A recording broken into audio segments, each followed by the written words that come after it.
بسم الله الرحمن الرحيم. الحمد لله رب العالمين، والصلاة والسلام على سيد المرسلين وعلى آله وأصحابه الطاهرين أجمعين. أما بعد، فأعوذ بالله من الشيطان الرجيم. بسم الله الرحمن الرحيم. محمد رسول الله والذين معه أشداء على الكفار رحماء بينهم، تراهم ركعا سجدا يبتغون فضلا من الله ورضوانا، سيماهم في وجوههم من أثر السجود، ذلك مثلهم في التوراة ومثلهم في الإنجيل، كزرع أخرج شطأه فآزره فاستغلظ فاستوى على سوقه يعجب الزراع ليغيظ بهم الكفار. وعد الله الذين آمنوا وعملوا الصالحات منهم مغفرة وأجرا عظيما. صدق الله مولانا العظيم، وبلغنا رسوله النبي الكريم الأمين، ونحن على ذلك لمن الشاهدين والشاكرين، والحمد لله رب العالمين. قال الله تبارك وتعالى في شأن حبيبه مخبرا وآمرا: بسم الله الرحمن الرحيم.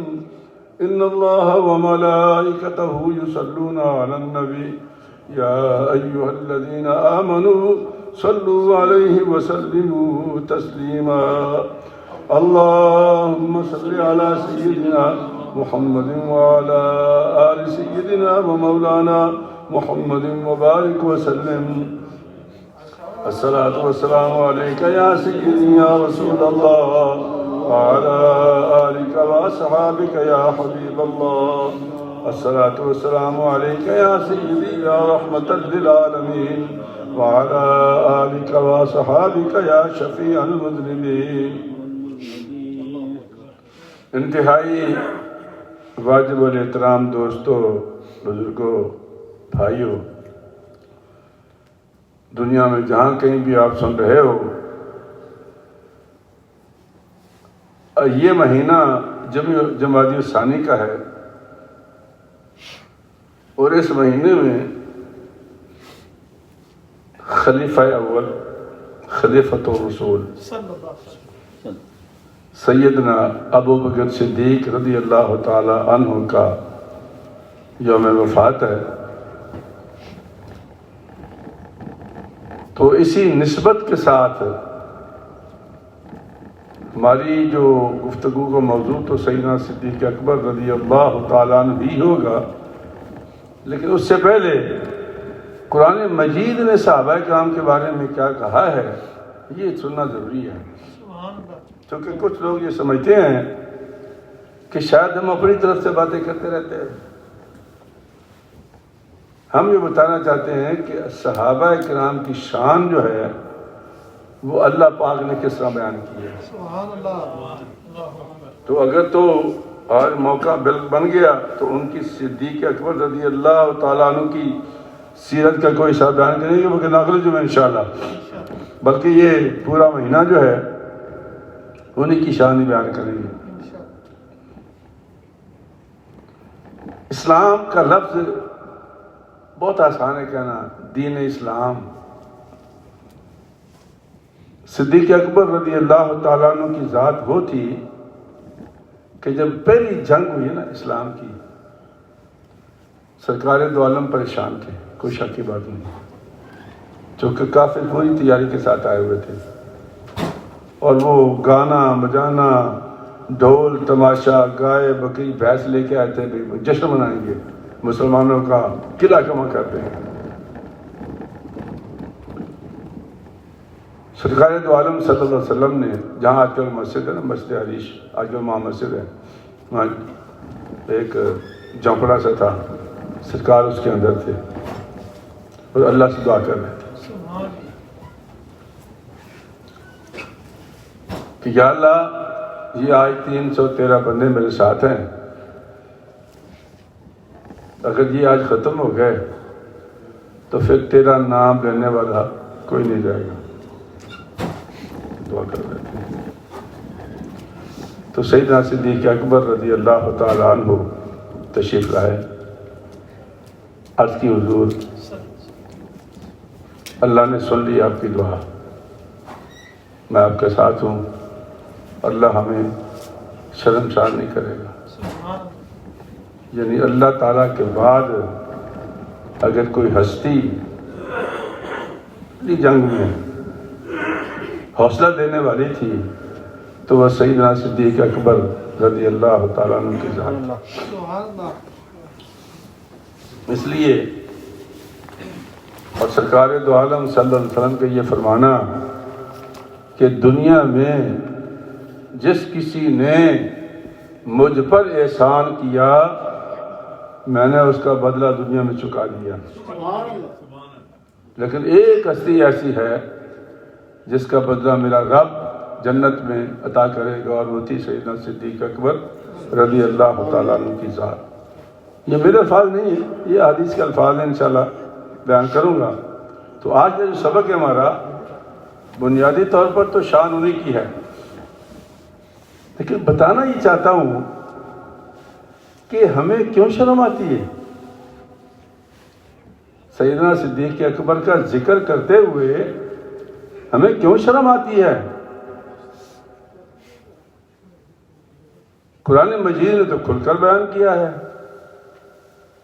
اللہ فرماتے ہیں کہ محمد الرسول اللہ، محمد اللہ کے رسول ہیں، اس میں کوئی شک کی بات نہیں۔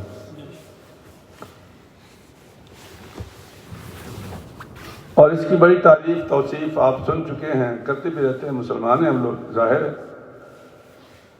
اب اگلی بات جو اللہ ارشاد فرما رہا ہے، والذین معہ، اور جو اس کے ارد گرد لوگ ہیں،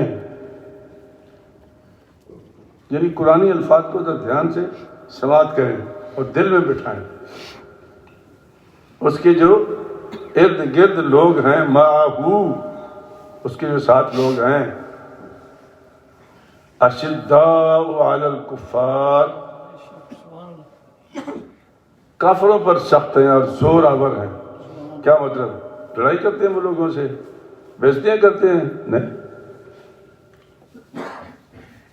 کہ اپنے ایمان میں وہ اتنے پکے ہیں، یہ سننے والی بات ہی ہے، ایمان میں وہ اتنے پکے ہیں کہ دنیا کی کوئی طاقت ان کو ہلا جلا نہیں سکتی، ٹس سے مس نہیں کر سکتی۔ ان کو آگ میں ڈال دو، ان کو جہاں مرضی پھینک دو، ان کی زبان سے ایک ہی کلمہ نکلے گا، لا الہ الا اللہ محمد رسول اللہ۔ جی اللہ تعالیٰ فرما رہا ہے، وگرنہ وہ کوئی لڑائی جھگڑے والے لوگ تو نہیں تھے۔ تو جس رسول کے وہ مرید تھے صلی اللہ علیہ وسلم، تو انہوں نے تو یہ تربیت کی نہیں، انہوں نے تربیت یہ کی تھی کہ جو آ جائے اس حساب کے اس کے ساتھ معاملہ کرو، اس حساب سے لیکن جو تربیت نبی پاک نے کر دی تھی وہ نظر آتی تھی، وہ نظر آتی تھی۔ تو اشداء الکفار کا معنی یہ ہے کہ ہر وقت وہ تلوار لے کے نہیں ہاتھ میں پھرتے تھے، پڑھو کلمہ وغیرہ قتل کر دوں گا، نہیں، ایسی بات تھی۔ اپنے ایمان میں پکے تھے، کھڑے رہتے تھے، قائم دائم ہوتے تھے۔ جس طرح ہمارے مثال تو بڑی عجیب سی ہے، شاید پسند نہ ہے لوگوں کو، لیکن میں جب جاتا ہوں نا شہر سٹی میں تو یہ لباس پہن کے جاتا ہوں۔ کیوں؟ میری نیت یہ ہوتی ہے کہ کوئی اللہ کا بندہ، اب تو خیر کووڈ کی وجہ سے راستہ ہی بند ہو گیا، تو اکثر ٹائم میں جاتا تھا تو اس ڈریس میں تو لوگ مجھے روک لیتے تھے، اور کیوں امام؟ بس مجھے یہی ایک لفظ چاہیے کہ وہ مجھے امام سمجھ کے کچھ پوچھیں مجھ سے، اور پھر میں ان کو دین کی بات بتاؤں۔ اگر ہمارے مولوی لوگ ٹائی شائی پہن کے، الٹا سیدھا چیر نکال کے، پینٹ کوٹ ڈال کے، ان سے کوئی پوچھے گا تم امام ہو؟ کیا تبلیغ کرو گے تم؟ تو صحابہ کرام جو تھے وہ پکے تھے، ان کو دنیا کی کوئی طاقت ہلا نہیں سکتی تھی۔ جو کام دیا گیا تھا اس میں وہ مضبوط تھے، یہ معنی ہے اس کا۔ رحماء بینہم، آپس میں بڑے نرم دل اور شفیق ہیں، کوئی کسی کو ناراض نہیں کرتا تھا، اگر ناراض ہوتا تھا تو راضی کر لیتے تھے۔ منافقت تو تھی اس زمانے میں بھی، وہ کرتے کون تھے؟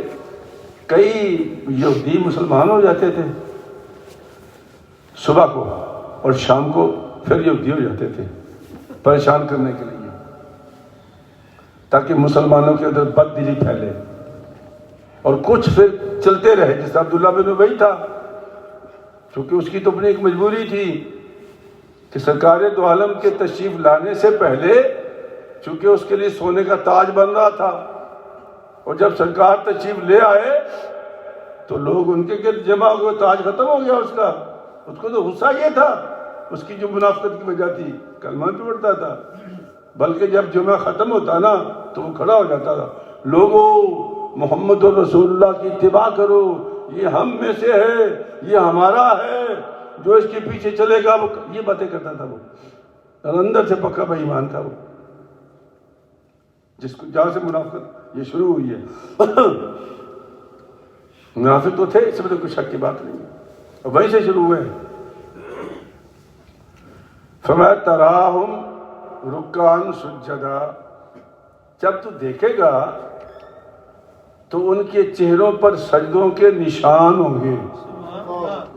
یہ گٹھے نہیں جو پڑھتے، یہ نہیں، یہ تو گرم زمین پہ آپ چاروں سجدہ کرنے پڑ جائے گا، تپتی زمین پر، جسے پاکستان ہے، گرم زمین چار دن سجدہ کریں آپ، یہاں نشان پڑ جائے گا۔ نشان نہیں، مطلب ہے کہ جب وہ خدمت کرتے تھے مخلوق کی تو جو ان کو روحانیت ملتی تھی وہ ان کے چہروں پہ عیاں تھی، ان کے چہروں پہ عیاں تھی۔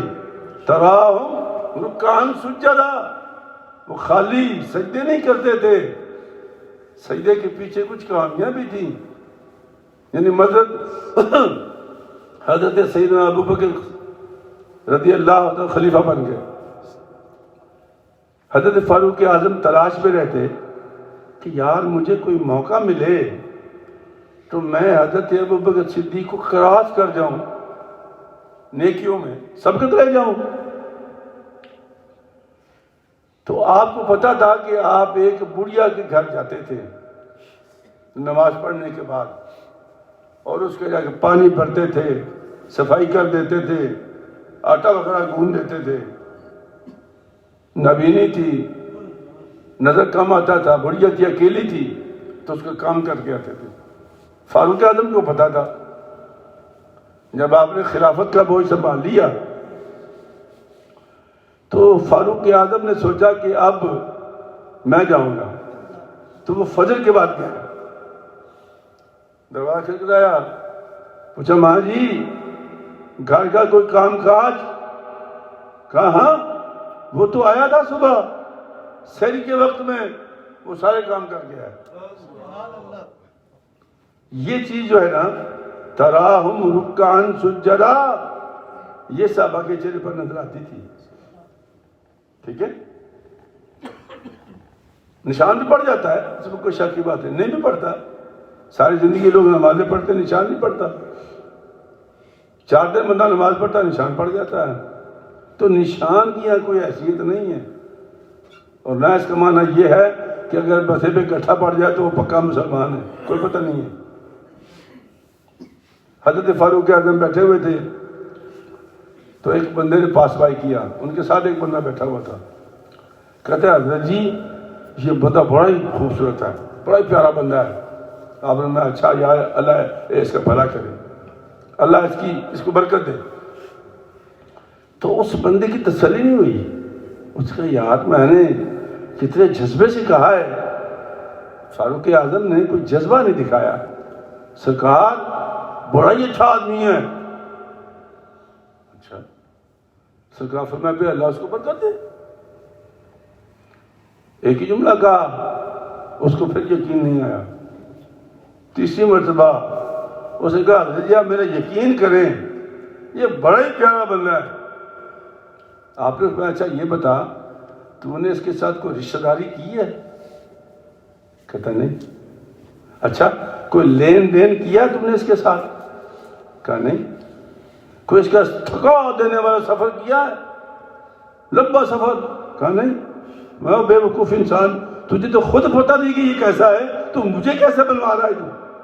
3 کام بتائیں، لین دین کرو، رشتہ داری کرو، اور اس کے ساتھ لمبا سفر کرو، پھر تمہیں پتہ چلے گا کہ بندہ کس کماش کا ہے. اور میں تو کہتا ہوں آج کل زمانہ بدل گیا ہے. آج کل تو گھر میں بڑے جاسوس ہوتے ہیں بندے کے.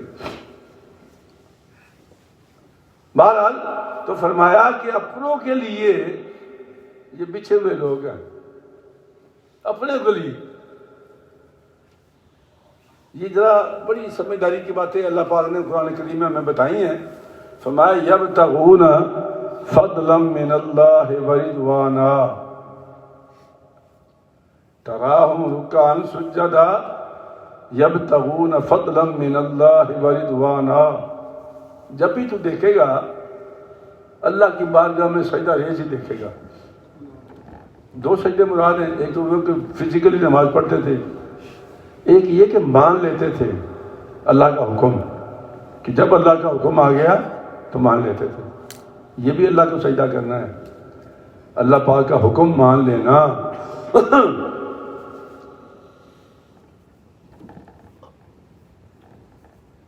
پھر فرمایا ذالک مثلہم فی التوراۃ و مثلہم فی الانجیل. یہ ہے وہ بات جس کو سمجھنے کی ضرورت ہے. اللہ فرماتے ہیں کہ جو صحابہ نبی پاک ہیں والذین معہ، ان کی مثال قرآن میں تو ہے ہی ہے نا. میں نے انجیل میں بھی مثال دی ہے، میں نے تورات میں بھی مثال دی ہے. یہ بات سمجھے کیا کہہ رہا ہوں؟ قرآن نے بھی مثال دی ہے، انجیل میں بھی ہے اور تورات میں بھی ہے.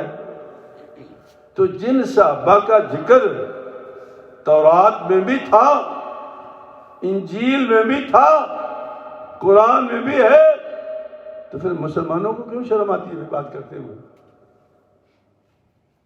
آج کل کے 2 قسم کے لوگ ہیں. میں تو گزر رہا ہوں نا ان کے امتوں سے. میں نے لکھا کہ یہ حضرت سیدنا صدیق اکبر کا مہینہ ہے، ان میں ان کا وصال ہوا تھا. اے ایمان والو، سیدنا صدیق اکبر کی سیرت بھی پڑھو اور ان کی شان بھی بیان کرو تاکہ ہم ان کے نقش قدم پر چل سکیں. کتنی سیدھی سادی بات ہے یہ. آگے جواب کیا لکھا؟ مولا علی شیر خدا نمبر 1، مولا علی شیر خدا. او بھائی ہم منکر ہیں؟ ہم منکر نہیں ہیں. ہم تو یہ چاہتے ہیں کہ جس کا موقع ہے، جس کی مناسبت ہے، اس مناسبت سے بات کرو. کون کس کا منکر ہے؟ حضرت سلمان فارسی رضی اللہ تعالیٰ عنہ کو سرکار دو عالم نے کیا فرمایا تھا؟ سلمان میرے اہل بیت میں سے ہے۔ جہاں حضرت امام حسین کا ذکر کرتے ہیں، امام حسن پاک کا ذکر کرتے ہیں، حضرت علی پاک کا کرتے ہیں، بی بی فاطمہ کا کرتے ہیں، کیا اسی تواتر سے ہم حضرت سلمان کا بھی کرتے ہیں؟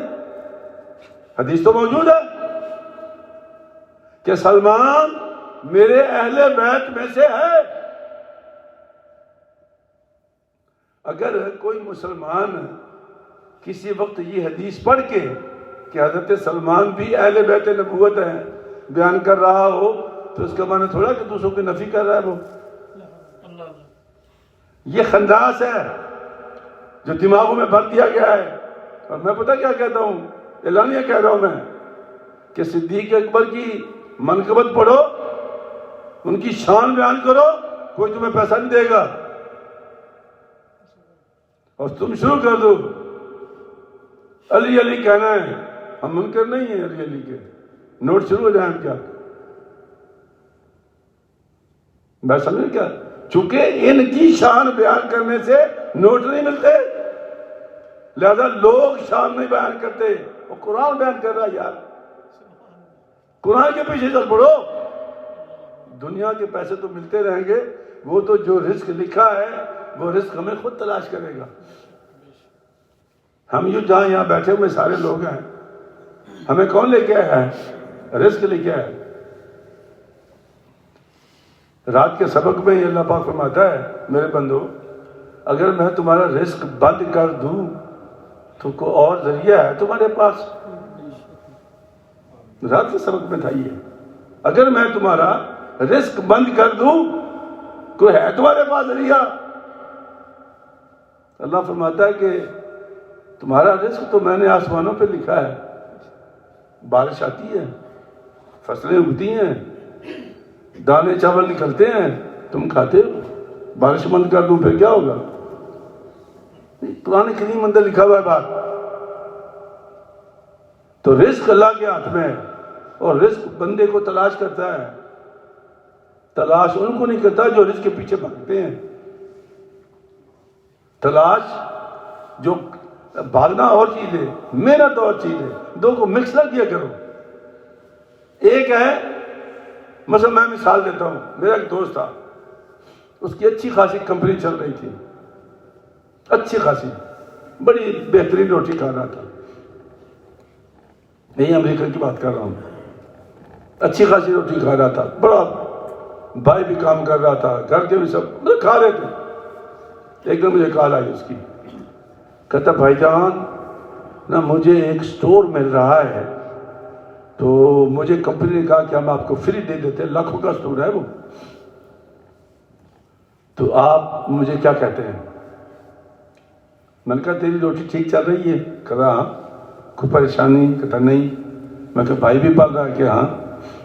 بچے بھی؟ ہاں ٹھیک۔ ہم گئے، میں میری بیوی سے گئے، دونوں گئے ہم اس کے پاس۔ جب سمجھایا اس کو کہ بھائی جب تیرا کام ٹھیک چل رہا ہے تو اسے چلائے رکھ، لالچ نہ کر، بھاگ نہ پیچھے رزق کے، جو تیرا رزق لکھا تیرے پاس آئے گا۔ خیر رات گزار کے ماں گئے دونوں میاں بیوی، نہیں باز آیا وہ، اس نے وہ خرید لیا، تو وہ مفت میں مل گیا اس کو، تو اس کو وہ بنانے میں سال بھر لگ گیا اس کا، اور پیچھے بھائی کو وہ بنا گیا انچارج۔ جتنی دیر میں وہ سٹور بنا یہ برباد ہو گیا۔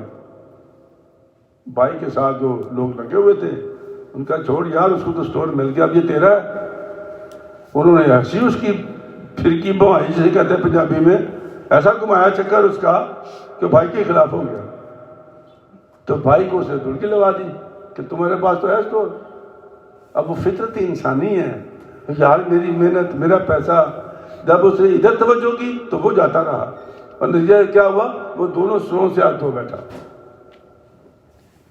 رزق اور اس کے پیچھے بھاگنا اور ہے، محنت کرنا اور ہے۔ تمہیں روٹی مل رہی ہے نا تو صبر کر، شکر کر، تجھے تو روٹی سے غرض ہے نا، بہت بنائے گا تو کیا کرے گا تو؟ دو بندے تو پیسے لگے ہوئے، دو فرشتے تمہارے پیچھے، اور پھر وہ نیب بھی لگ جاتی ہے۔ میں ایک بہت بڑے ادارے میں کام کرتا تھا، بہت بڑے ادارے میں، تو نیب لگ گئی میرے پیچھے۔ میرے پاس تھا کیا، کرایہ کا مکان تھا اس کسی زمانے میں، پھر اللہ نے توفیق بخشی تو 3 مرلے کا مکان میں نے خریدا۔ اب وہ 3 مرلے کا مکان، جب دفتر میں گیا تھا وہی مکان، دفتر سے نکلا وہی مکان، کئی لاکھ کا مقروض ہو کے نکلا، دروازہ کھٹکھٹا کے فائلیں دیکھ دیکھ کے بالآخر کہا یار یہ کس بندے کے پیچھے تم نے لگا دیا ہمیں۔ لیکن میرا ساتھی ایک نیب نے ایسا نہیں چھوڑا اس کو، اس کی ڈیتھ ہو گئی۔ او بھائی بچاؤ اپنے آپ کو، یہ دنیا ساتھ نہیں دے گی، جب بھی ساتھ دے گا اللہ کا کرم ساتھ دے گا۔ رزق تمہارے پیچھے بھاگے گا بھائی، تم رزق کے پیچھے مت بھاگو، رزق تمہیں تلاش کرے گا۔ اللہ اکبر۔ وہ میں نے آپ کو ایک کہانی بھی سنائی تھی 2-3 جمعے پہلے، اشارتاً پھر بھول جاتے نا لوگ۔ ایک بندہ بیٹھا ہوا تھا، حضرت داؤد علیہ السلام کا زمانہ تھا، بھوکا تھا بیچارہ، روزی نہیں ملی، روزگار نہیں ملا، گھر آ کے بیٹھ گیا، ہاتھ اٹھا لیے کہ یا اللہ میں تو تھک کر آگے آ گیا ہوں، مجھے آج کا رزق تو عطا کر دے، مجھے تو نہیں ملا، تو عطا کر دے۔ تھوڑی دیر کے بعد ایک بیل آیا، اسے ماری ٹکر اور دروازہ کھول کے اندر آ گیا۔ اس نے کہا سبحان اللہ سبحان اللہ، کیا رزق آ گیا میرا۔ اس نے وہ پڑوسی کو بلایا، اس کو بیل کو لٹا دیا، ذبح کیا، خود بھی کھایا، مالک میں تقسیم کر دیا۔ تھوڑی دیر کے بعد مالک آ گیا پیچھے، کہا میرا بیل؟ اس نے کہا جی یہاں ایک بیل آیا تھا، لیکن وہ تو میں نے دعا مانگی تھی اللہ سے کہ اللہ میرا رزق میرے گھر بھیج، میں نے تو اپنا رزق کھایا ہے، میں نے تو تیرا بیل نہیں لیا۔ اس نے پکڑ کے حضرت داؤد کے پاس پیش کر دیا اس کو مقدمہ۔ داؤد علیہ السلام پوچھا بھائی یہ تو کہہ رہا کہ بیل میرا تھا۔ کہا جناب ہوگا، مجھے تو نہیں پتا، میں تو دعا مانگ رہا تھا کہ یا اللہ میرا رزق میرے گھر بھیج، تو اللہ نے بھیجا ہے۔ حضرت داؤد علیہ السلام فرمایا میں صبح فیصلہ کروں گا، رات اللہ کی بارگاہ میں راز و نیاز سجدہ و سلام، جیسے انبیاء کی عادت ہے۔ حکم ہوا کہ یہ نوجوان ٹھیک کہہ رہا ہے، اس نے اپنا ہی رزق کھایا ہے اور میں نے بھیجا تھا، اپنا رزق کھایا ہے اور میں نے بھیجا تھا۔ صبح پھر ساری کہانی اللہ نے ہم کو بتا دی، بڑا لمبا واقعہ ہے، مختصر کرتا ہوں کہ صبح آپ نے مالک سے کہا کہ بھائی تو اس کو معاف کر دے، جو ہو گیا سو ہو گیا، اللہ تیرا بھلا کر دے گا۔ اس نے کہا نہیں، اس نے شور مچا دیا، اللہ کا نبی ہو کر بادشاہ ہو کر زیادتی کرتے ہیں میرے ساتھ، بیل میرا تھا، میرے گواہ ہے، میں نے پالا ہے۔ جب کافی دیر تک اس نے شور مچایا تو آپ نے پولیس سے کہا اس کو گرفتار کر لو، اس کو گرفتار کر لیا گیا۔ پھر آپ اس کو لے کے گئے وہاں پر، جو وہ نوجوان تھا اس کا والد کا یہ نوکر تھا، بیسیکلی مینیجر تھا، تو اس نے مالک کو قتل کر کے ایک درخت کے نیچے لاش اور وہ خنجر چھپا دیا تھا اور اس کے سارے مال پہ قبضہ کر لیا تھا۔ یہ چھوٹا بچہ تھا اس وقت۔ تو جب گرفتار ہو گیا تو فرمایا کہ آپ ٹھیک ہے تم؟ تو میرے کہنے کا مقصد یہ کہ رزق خود تلاش کرتا ہے آپ کو، رزق کے پیچھے مت بھاگو، اللہ تمہاری ہر ضرورت کو پورا کرے گا۔ اور جو رزق کے پیچھے بھاگتے ہیں نا ان کا اثر بہت برا ہوتا ہے، اس دنیا میں بھی اور آخرت میں بھی۔ تو فرمایا کہ مثالیں دے رہا ہوں کہ قرآن میں ہے، تورات میں ہے، انجیل میں ہے۔ مسلمانوں کو کیا ہوا ہے؟ وہ صحابہ کا ذکر کیوں نہیں کرتے؟ یہ صحابہ کا ذکر کرتے ہوئے ان کی زبان کیوں لڑکھڑا جاتی ہے؟ صرف اس لیے کہ وہ جو سسٹم بنا دیا گیا ہے نا، پیسوں والا جو سسٹم بنا دیا گیا ہے اس کی وجہ سے، وگرنہ ان لوگوں کا ذکر کرنا جن کا اسلام پر احسان ہے، سرکار دو عالم کا یہ خراج عقیدت پیش کرنا کہ جس نے مجھ پر احسان کیا میں نے دنیا میں اس کا احسان اتار دیا. لیکن صدیق اکبر وہ ذات ہے جس کا احسان اللہ جنت میں عطا کرے گا. اس سے بڑھ کے خراج عقیدہ تو کیا ہو سکتا ہے. اچھا، اور ہمارے مسلمانوں میں ایک طبقہ پیدا ہو گیا، ہمارے اہل سنت و جماعت بیچارے،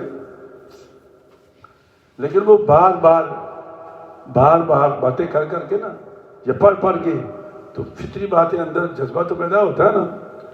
اب انہوں نے کہنا شروع کر دیا ہے اللہ مجھے معاف کرے، اللہ مجھے معاف کرے، کہ حضرت سیدنا صدیق اکبر جو تھے وہ سرکار کے سیاسی خلیفہ تھے، حکومتی خلیفہ تھے، لہذا وہ حکومتی خلافت میں اول نمبر ہے، لیکن روحانیت میں علی کا پہلا نمبر ہے.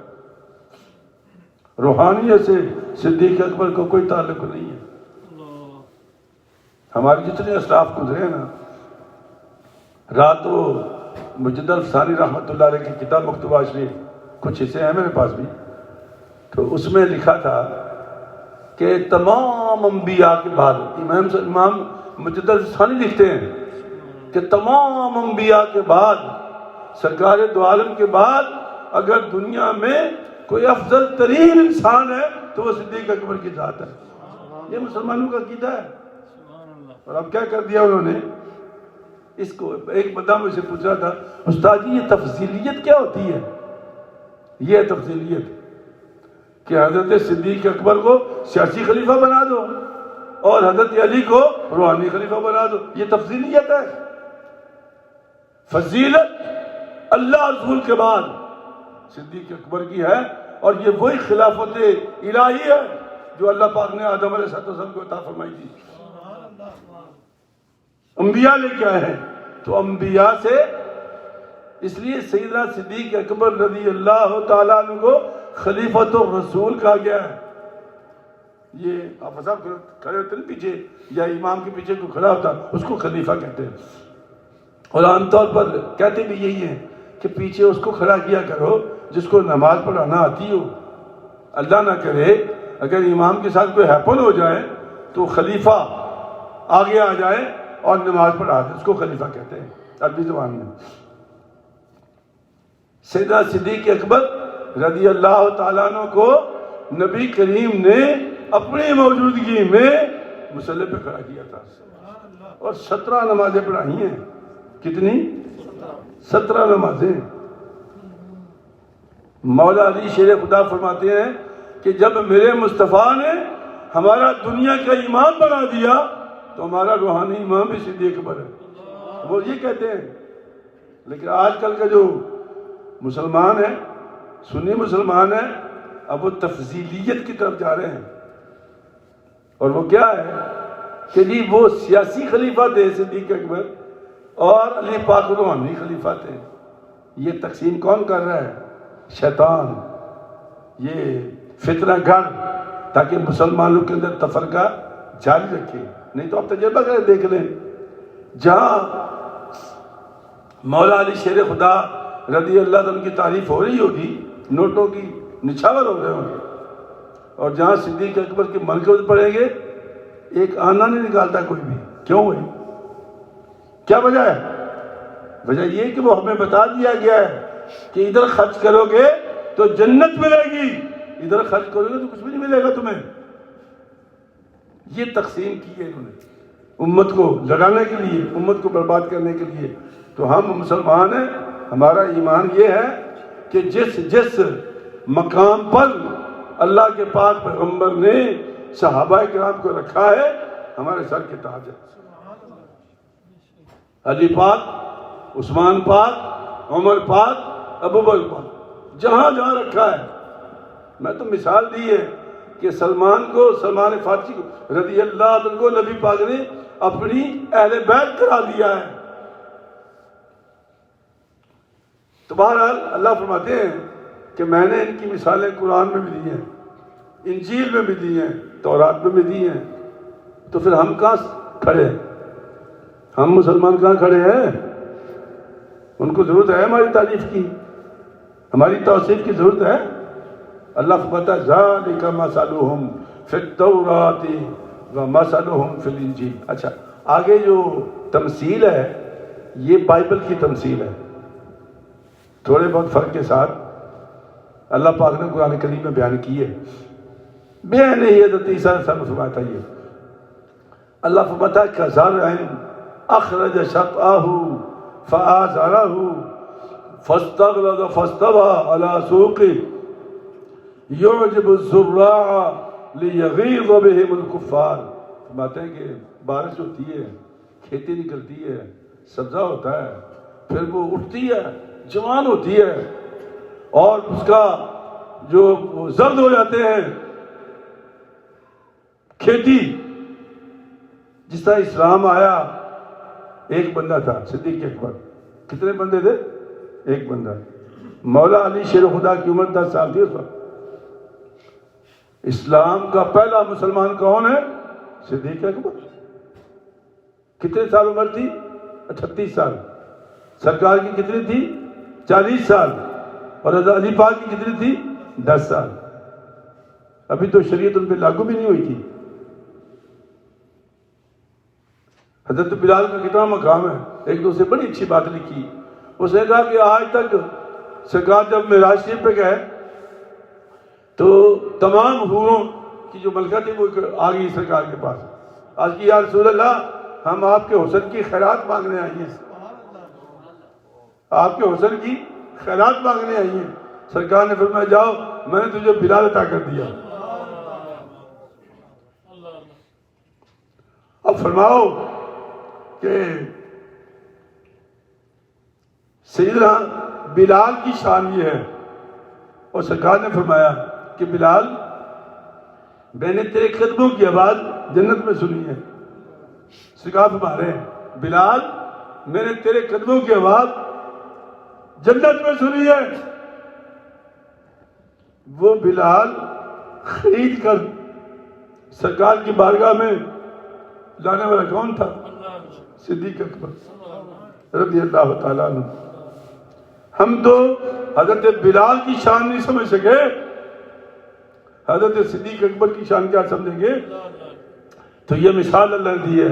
اللہ فرماتا وعد اللہ الذین آمنوا وعملوا الصالحات منہم، میرا وعدہ ہے جو ایمان والے ہیں عمل اچھے کریں گے، منہم مغفرۃ واجر عظیمہ، میں ان کو مغفرت بھی عطا کروں گا اور اجر عظیم بھی عطا کروں گا. میرے دوستو، میرے ساتھیو، صحابہ کرام کا ذکر کرنا یہ قرآن میں بھی ہے، تورات میں بھی ہے، انجیل میں بھی ہے. تو ہمیں کیوں شرم آتی ہے؟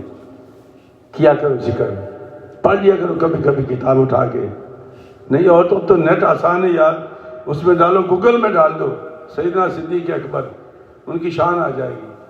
آدھا گھنٹہ 15 منٹ 10 منٹ بیٹھ کے پڑھ لو، پھر ڈال دو فاروق اعظم، شان آ جائے گی، پڑھ لو.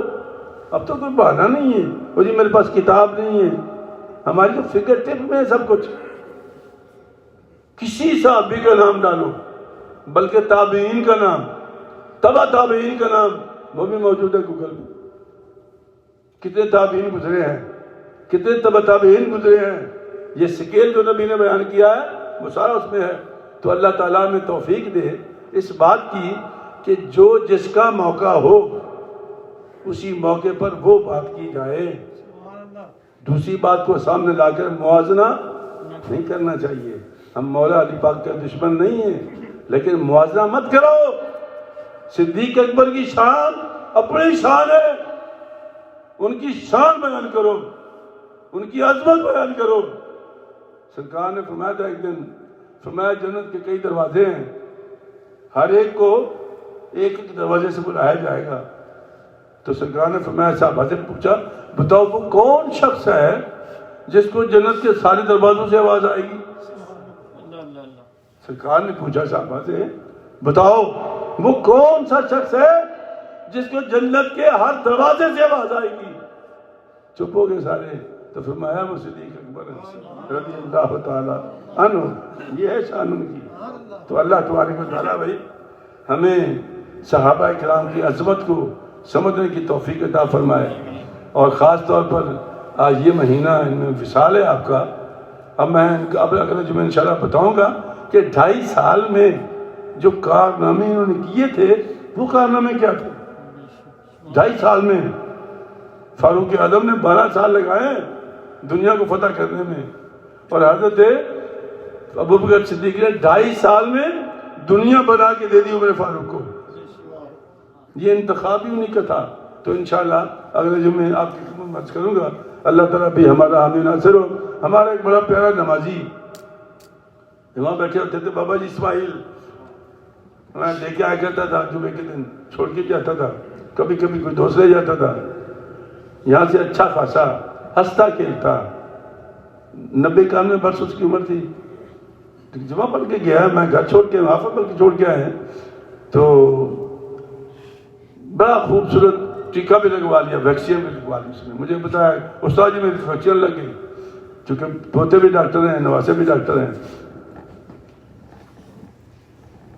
پاکستان چلا گیا، پنڈی پہنچ گیا، کال کی مجھے بھی، حافظ صاحب کو بھی. استاد جی ہم خیریت سے پہنچ گئے، الحمدللہ ٹھیک ٹھاک ہو گیا. پھر وہ اپنے گاؤں چلے گئے لتمبر. وہاں پہنچا تو پیٹ میں کوئی گڑبڑ شروع ہو گئی. جب پیٹ میں گڑبڑ شروع ہوئی تو انہوں نے کوئی دوا کھا لی جس سے ان کو پیچش لگ گئے بابا جی کو. اب وہ پیچش کنٹرول نہیں کر سکے، آخری کال کی کہ میرے پیٹ میں درد ہو رہا ہے، مجھے کال کی. تو وہ بنو ہسپتال میں لے گئے ان کو. پھر ظالموں ڈاکٹروں، بندہ ڈی ہائیڈریٹ ہو گیا ہے، اس کو کچھ دو. نہیں، انہوں نے کچھ نہیں دیا، نہ کوئی ڈرپ لگائی، سیدھا پشاور بھیج دیا اسپتال میں. وہ راستے میں بیچارے فوت ہو گئے، ڈی ہائیڈریٹ ہو گئے. چلتا پھرتا ہنستا کھیلتا بندہ گیا تھا، اور ہماری بے وقوفیوں کی وجہ سے. یار میں خود قیامت میں مبتلا ہوں، کان کی درد میں، ٹیسٹ پہ ٹیسٹ ہو رہے ہیں، ٹیسٹ پہ ٹیسٹ ہو رہے ہیں، دوا کو نہیں دے رہے، اور میں قیامت سے گزر جاتا ہوں. یہ پتہ نہیں ہمارے ڈاکٹروں کو کچھ ہو گیا ہے یا ہمیں کچھ ہو گیا ہے. وہ اللہ کے بندو دوائی تو دو تاکہ کسی کی بیماری ختم تو ہو. وہ ڈی ہائیڈریٹ تھے، اگر ان کو پانی صحیح مل جاتا، ڈرپ لگ جاتی، تو بابا جی تو ہنستے کھیلتے پھرتے چلتے گئے تھے. لیکن ان کی ڈیتھ ہو گئی. اللہ تعالیٰ علیہ کرامت فرمائے. ان کے لیے بڑی دعا کرنا جمعہ میں انشاءاللہ کریں گے نماز کے بعد. بابا جی اسماعیل رحمۃ اللہ علیہ، اللہ یرحمہ، آمین. سنت ادا فرمانی.